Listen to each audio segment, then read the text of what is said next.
We're here with Curt Brown, race pilot for Sawbones, the Hawker Sea Fury, number 71, who is not racing this week, unfortunately, because of an incident that occurred at the beginning of the week. We just thought we'd try and find out what happened to Curt and how he handled that incident.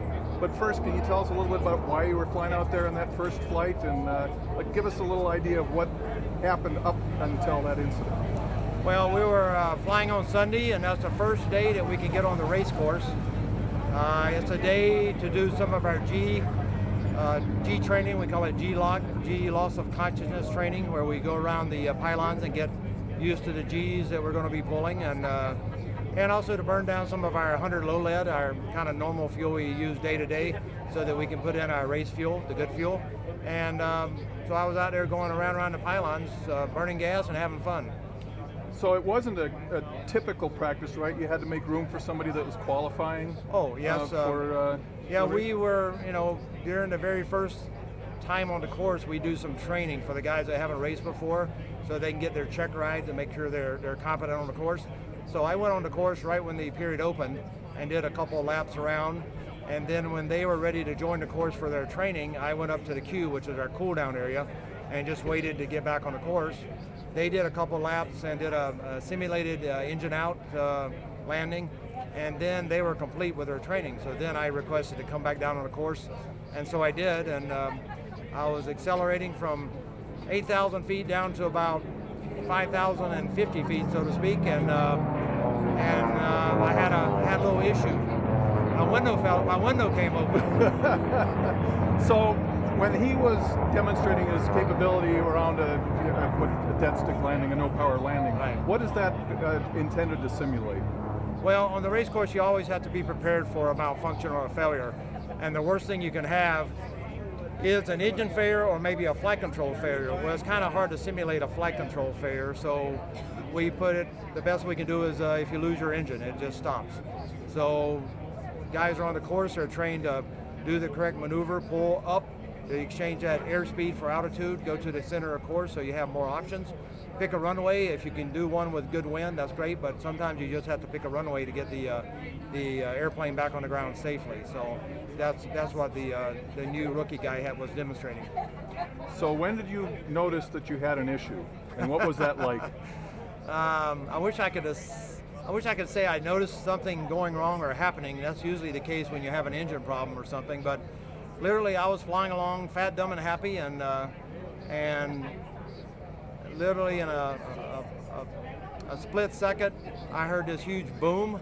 I thought something blew up on the airplane, and it really got my attention, but a big boom and then a lot of noise and a lot of air. And my first thought was that something broke on the airplane and something failed. But I didn't have G's, and I wasn't spinning or I wasn't tumbling, and I didn't feel that, but I couldn't really see because my helmet, when the canopy separated, it sucked my helmet up almost off, but I had my oxygen mask on, and it moved up kind of over my eyes, so I couldn't really see, but I knew I wasn't under G. But I reached up and grabbed my helmet and pulled it back down and got my oxygen mask back where it should be, and I could see. And then I realized I was still flying. I wasn't out of control. I was heading towards the dirt, so it's time to do some pilot stuff and pull the nose up and climb. And so that's what I did. But it unfortunately, I thought I was better than this, but it took me a few seconds to figure out what had happened. It really did, because I had the big boom. I thought something exploded. I got my sight back, from my helmet stuff, and I'm looking around, and I got two wings, and everything seems to be normal. But then I noticed right here, I had this big shard of plexiglass sticking at me, and I'm going, oh, my canopy left, or my canopy's gone. And then that made everything make sense. And so then I climbed up and did my Mayday procedure. So us recreational pilots can try and imagine that. You're a former test pilot, or a space shuttle commander. Even that moment of indecision or situational unawareness really entered your mind as well. What was your first thought at that point once you started to get once you figured out the plane was okay?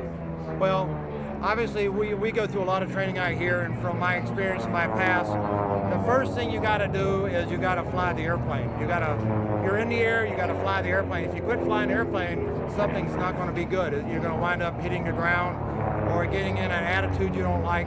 So no matter what happens to you, the first thing you got to do is fly. And so I started flying and made sure my airplane was still working. I played with the rudders because the canopy had left and I didn't know about my tail feathers. I couldn't really turn around because I didn't have much but a little windscreen, and I didn't want to get my head outside of the windscreen because I didn't want to lose my helmet again. But I played with the rudders, and my rudders seemed to be okay. I played with the elevator, i.e. pitch, and it seemed to be okay. The pitch trim worked. So I figured I had a good airplane, and now I'm flying, and now it's time to communicate what the problem is. So I called down to race control and said I had a mayday, and so that scrambled the fire department. And then shortly thereafter, after realizing where I was on the race course, I told them that I lost my canopy, to let them know what the problem was. I had a good engine, and I was going to runway 26. So then I made my maneuvering to set up for a landing on runway 26. So as I understand it, there's always a chase or safety pilot up there that's kind of following along. What was that like? So you've decided you know where to go, you know how high you have to climb, how to safely get back to the field. What's that guy doing? Well, every time we are on the race course at Reno, we have a safety aircraft or a safety plane, safety chase, depending on what you want to call it, up above orbiting in case someone has an engine failure, a flight control failure, or any mayday. And their job is to come down, join on the aircraft, and help them out in any way. So I didn't give him much time, and a guy named Robbie Patterson did a wonderful job. He was up doing our safety chase, and I called Mayday, and he recognized my voice, and he was right on me right away. He saw me, and he spiraled down from about 9,000 feet. He got down to me literally, I would say, in 45 seconds. It was amazing because when I determined that I was okay, I made a left 180 and to set up for my base turn to land. And when I rolled out on that heading to the east to get ready to put the gear down, he was on my wing. And he caught up. I did not hear him because I had so much noise and stuff in the cockpit from the lack of a canopy, but he called up and said that my tail feathers and I looked good. I was okay, clean, structure-wise, aircraft-wise. I could not hear him, but then I put my gear down and flaps and I landed. So, and the landing was pretty normal. Everything from that point forward was pretty normal. Well, one of our famous racers here, Tiger DeStefany, he always says, you do all your magic and then you wind up on final and you go, and it's just a normal landing because you come in and you land. Well, I have to be honest, I was still pretty wound up. My adrenaline was pumping because I didn't have a canopy and the wind was blowing and the engine noise. I mean, it's a different environment. And the airplane, I think, flies a little bit differently because you have a lot of different drag going across the tail. But I came in and made a nice landing. Touchdown moved to the left side of the runway, turned off, and the fire department was right there to meet me, and I gave him a thumbs up, meaning I'm okay, and I taxied the aircraft back to the shutdown area. So a race pilot in a race emergency, pretty much the same principles apply, even if you're a recreational pilot just coming in and have a bird strike or something of that nature.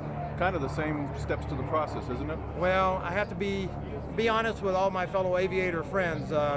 We think we're hot shots out here racing and stuff, but one thing I relearned on Sunday was when you push the power up to take off, when you push the power to the fly position, is what I like to say, you got to be ready for anything.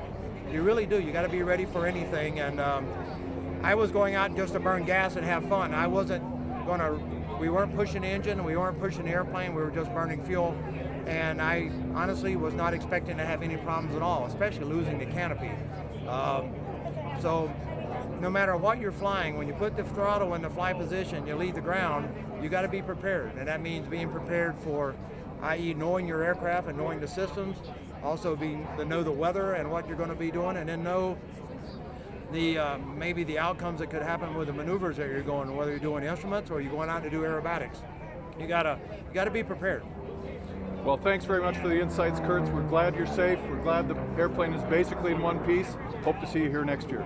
Well, thank you. We got a lot of work to do on the canopy and a few scratches here and there on the airplane, but we'll be back next year and we'll make it even better. So, but thank you. Super. Thanks.